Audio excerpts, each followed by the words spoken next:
Hello students, आज आपको मैं संस्कृत का सेकंड चैप्टर बता रहा हूँ, कालज्ञो वरामिहिरः। ठीक, इसके संपूर्ण सॉल्यूशन को आज हम देखने वाले हैं। देखिएगा, फर्स्ट क्वेश्चन है आपका एक पदेन उत्तरम लिखत। एक पद में उत्तर लिखिए। वरामिहिरस्य जन्म कुत्र अभवत। कुत्र का मतलब होता है कहाँ। ये कुत्र जो है ये अव्यय शब्द भी है, ये भी आपको याद रखना है। अभवत हुआ था, तो यहाँ पर आपको उत्तर में लिखना है कपिथ ग्रामे, कपिथ नामक गांव में हुआ था। अगला प्रश्न देखिएगा, वरामिहिरस्य पितुः नाम किम। पितुः का मतलब होता है पिता।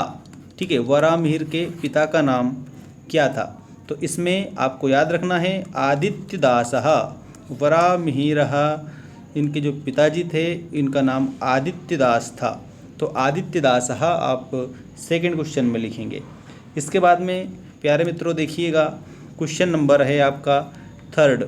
वरामिहिरः कस्मात् ज्योतिषम पठितवान।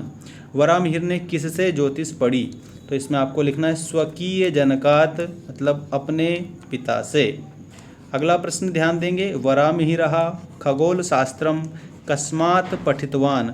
वरामिहिर ने खगोल शास्त्र किससे पढ़ा, तो इसमें आपको लिखना है आर्यभट्टात्, मतलब आर्यभट्ट से उन्होंने खगोल शास्त्र पढ़ा था।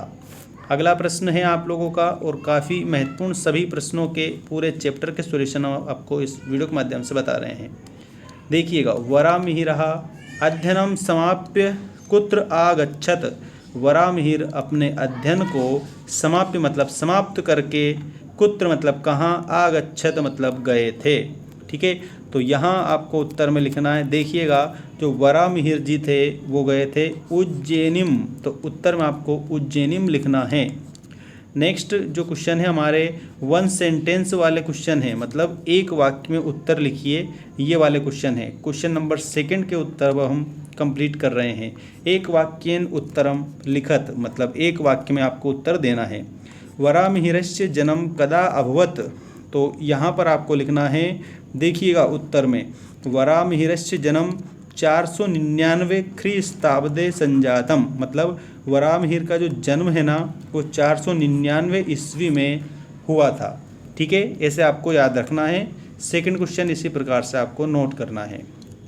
इसके बाद में नेक्स्ट क्वेश्चन आप देखेंगे, ये भी आपका क्वेश्चन नंबर सेकंड है। वरामिहिरः कदा दिवंगता, मतलब वरामिहिर जो है ना इनकी मृत्यु कब हुई थी। दिवंगता का मतलब होता है मृत्यु होना या निधन होना, तो आपको लिखना है वरामिहिरः 587 ईस्वी। ये 587 है, याद रखना। ठीक है, ये हिंदी में लिखा हुआ है यहाँ पर, संस्कृत में, हिंदी में। वरामिहिरः 587 ख्रीस्ताब्दे दिवंगतः, 587 ख्रीस्ताब्दे में उनका देहांत हो गया था। अगला प्रश्न है, भारते फलित ज्योतिषस्य, मतलब भारत में फलित ज्योतिष।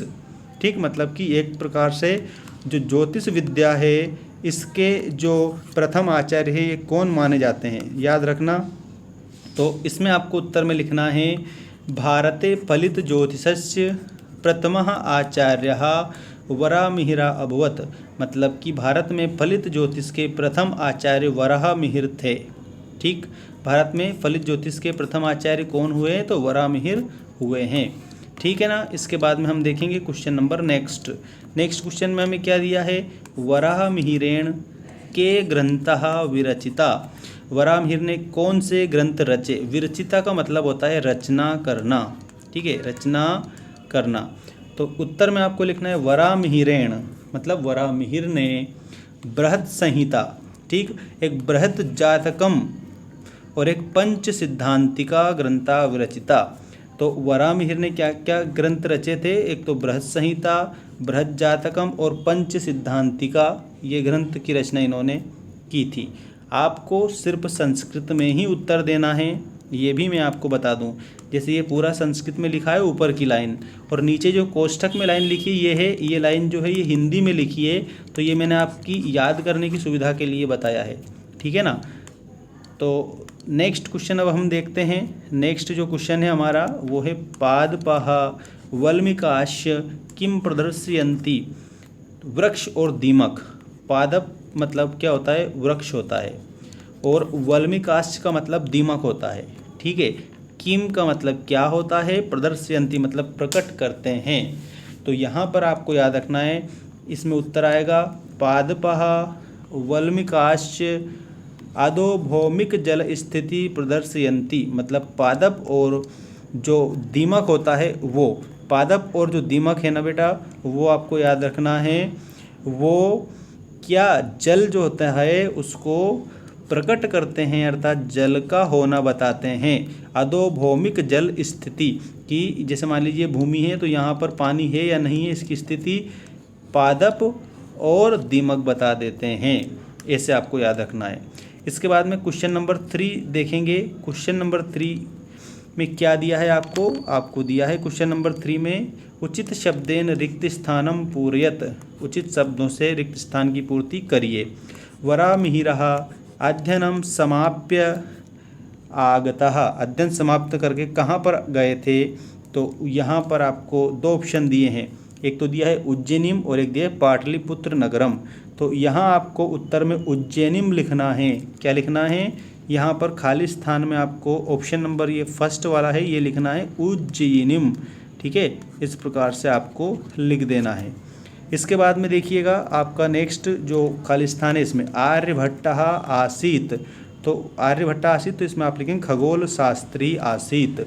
बृहज्जातकम नाम ग्रंथः विरचिता, मतलब कि जो बृहज्जातक नामक जो ग्रंथ है इसकी रचना किसने की, तो आपको बृहज्जातक जो है वो वरामिहिर ने इसकी रचना की थी। तो यहाँ आपको क्या लिखना है, वरामिहिरेण लिख देना है। इसके बाद कपित्त ग्रामः निकटे अस्ति, तो ये जो कपित्त नामक जो गांव है ये किसके निकट स्थित था, तो इसमें आपको लिखना है उज्जयिन्या, क्योंकि हमने जब पाठ पढ़ा था तो कपित्त ग्रामः उज्जयिन्या निकटे अस्ति इस प्रकार से लिखा हुआ था। नेक्स्ट देखिए गुरुत्वाकर्षणस्य सिद्धांतः प्रतिपादितम, मतलब गुरुत्वाकर्षण का जो सिद्धांत है वो प्रतिपादित किया था। आपके 2 ऑप्शन है आदित्य सेन या वरामिहिरेण, तो उत्तर में आपको यही लिखना है वरामिहिरेण। क्या लिखना है, वरामिहिरेण, क्योंकि इन्होंने ही गुरुत्वाकर्षण का जो सिद्धांत है वो प्रतिपादित किया था। ठीक है, इसके बाद में उचित योजियत, ये सही जोड़ी बनाइए, तो सही जोड़ी में आपको लिखना है, देखिएगा आपकी जो सही जोड़ी है इसमें उज्जयिन्या निकटे, तो इसमें कपित्त ग्रामः लिखेंगे। वरामिहिरस्य जन्म, तो इसमें 499 ख्रीष्टाब्दे। आदित्यदासः, तो आदित्यदासस्य पुत्रः, तो इसमें आपको लिखना है वरामिहिरः। अध्ययनम समाप्य वरामिहिरः समागता, तो उज्जयिनीम लिखना है। और वरामिहिरस्य मृत्यु, तो इसमें आपको लिखना है, ये आपको ऑप्शन नंबर 2 से मैच कर देना है। ठीक है, इस प्रकार से आपको ये जोड़ी मिला लेनी है। इसके बाद में हम बात करते हैं जो आपके सही गलत हैं, इन सही गलत वाले क्वेश्चनों के उत्तरों की। देखिएगा पंच सिद्धांतिका इत्यस्य ग्रंथस्य रचयिता वरामिहिरा अस्ति, मतलब पंच सिद्धांतिका जो नामक ग्रंथ है इसकी रचना वरामिहिर ने की थी, तो ये बात सही है। तो इसमें हम आम लिखेंगे। ठीक है, मतलब कि आम का मतलब होता है सही संस्कृत में। बृहज्जातकम ग्रंथस्य रचिता आर्यभट्टः, तो इसमें आप लिखेंगे ना। ठीक, 2 वाले में आर्यभट्टः खगोल शास्त्री आसीत, जो आर्यभट्ट जी थे वो खगोल शास्त्री थे, तो इसमें आपको क्या लिखना है, इसमें लिखना है आम। ठीक है, मतलब कि सही है, वो खगोल शास्त्री थे। वरामिहिरस्य कृता कालगणना प्रमाणिकी अस्ति, तो इसमें आपको लिखना है आम। ठीक है, और इसके बाद में वरामिहिरस्य जन्म वर्तमान मध्य प्रदेश राज्य अभवत, तो इसमें आपको लिखना है आम, क्योंकि मध्य प्रदेश में उज्जैन आता है और उज्जैन के निकट कपित्त नामक गांव में उनका जन्म हुआ था। ठीक है, तो इस प्रकार से आप इसे कंप्लीट करेंगे। और अब जो आपके सामने संधियां दी है इस संधि को आप इस प्रकार से कंप्लीट करेंगे। लास्ट क्वेश्चन है आपका ये, देखिए ये दिया है आदित्योपासक, इसकी संधि विच्छेद ऐसे करेंगे, आदित्य प्लस उपासक गुण स्वर संधि है। ठीक, अस्मिन्नेव, अस्मिन प्लस एव, इसमें आपकी व्यंजन संधि है। इसके बाद में समाप्य अध्ययनम, तो समाप्य प्लस अध्ययनम, इसमें दीर्घ स्वर संधि है। बालको अजायत, तो बालको प्लस अजायत, इसमें पूर्व रूप संधि है। और वर्धिताश्च वर्धितः प्लस चा ऐसे बनेगी संधि, और इसमें विसर्ग संधि है। और खगोल शास्त्र स्वाध्ययनम, तो खगोल शास्त्रस्य प्लस अध्ययनम, ये स्वर संधि है, दीर्घ स्वर संधि। ठीक है। और संधि का जो वीडियो है आपको अलग से मैं बनाकर बता दूंगा इसी वीडियो के जस्ट बाद में। ठीक है, तो वो भी आपको लिस्ट में मिल जाएगा, आप देख सकते हैं उसको भी। अब मैं आपको नेक्स्ट चैप्टर बताऊंगा